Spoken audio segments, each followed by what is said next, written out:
This morning I woke up to rain. The forecast for the next few days also said rain, but it did say this afternoon it was going to clear up, and you can see that. Look at that sun. Beautiful light right here. It's about 5:30 in the afternoon, and I'm going to go see if I can find a picture in these woods.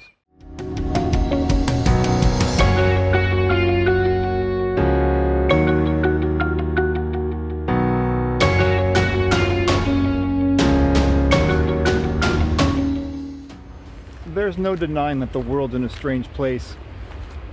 I was talking with a friend earlier down in Oregon, and he was telling me how the trail systems are all closed. Part of their hunker in place kind of protocol. Here in Washington, our governor, he's shut down a lot of things, but has kept our trail systems open. He feels it's important for us to be able to get out, have exercise, get it some mental time. So I'm taking advantage of that and coming down here to a park that is not far from my home. It's still within the city system, and looking around and having a little bit of time outside.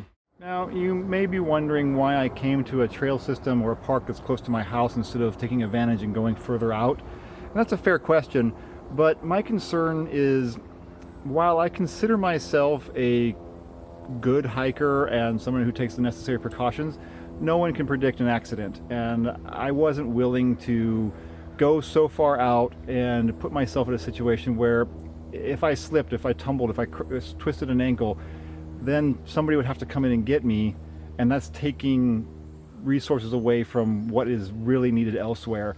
So I came to somewhere where it was close, it's nearby, there's lots of people moving in and out, not a lot, I mean I've seen a few people so far, but near enough that I could yell and get some help without burdening the system anymore. So for probably until this situation lets up, I'll probably be staying close to home, trying to find things close to home, and just working that way, trying to find compositions which are local. And there's nothing wrong with that. I mean, you can look around, you can see this is a beautiful, beautiful park. It is a great place to come and photograph, and it took me like a 10-minute drive to get here.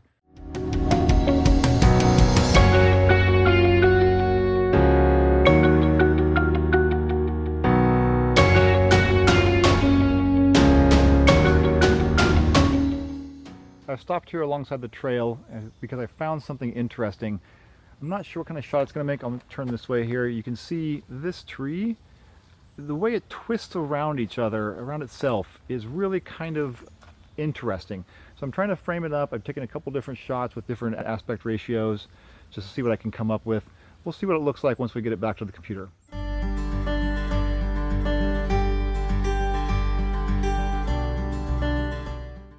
I'm having to return to the car. I'm not sure if I've got a bad battery or if I've developed some sort of an issue, but the battery that was completely full yesterday, I only took a couple shots on, is now giving me an almost dead signal. So I've got to go back to the car because I foolishly forgot to grab one and take it with me, but I do have one in the case back in the car.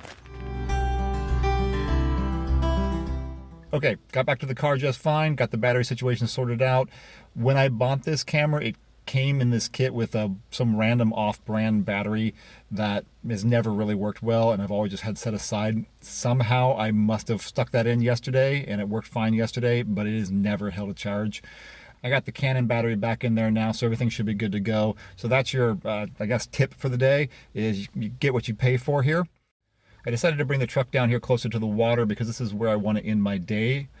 I didn't want to be walking back after the sunset as far as I was parked. It's not a long walk, but I didn't bring a headlamp, so whatever. But I just wanted to get a little bit closer here.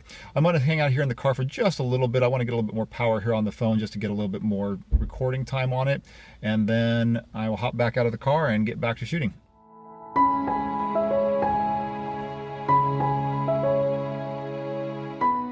While I was sitting in the car, I took a look at that image I shot earlier. I'm not sure about it. It looks a little on the busy side. You guys have already seen it, so comment below what you think. But I'm heading back in. I'm gonna see if I can't find something else to shoot before the sun goes away. I've got another composition here set up looking down the trail. It's kind of interesting because the trail kind of curls left while this tree is kind of curls over it to the right. I'm gonna try and get you a little look here. Kind of, you can see it there. I've got myself set up pretty low.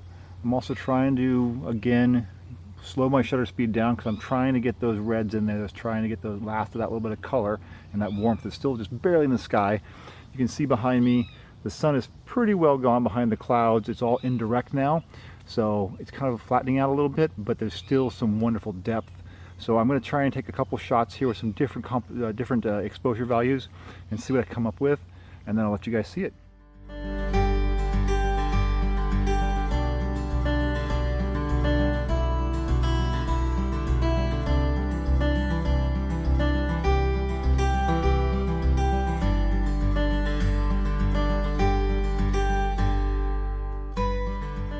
So I came across one last composition as I was walking out. It's this nice little scene here. I'll show you this tree. This like these curves of this tree, and then I've got this fern down here. Really nice, really clean. I'm trying to capture it with the last bit of light here. Let's take a quick look here.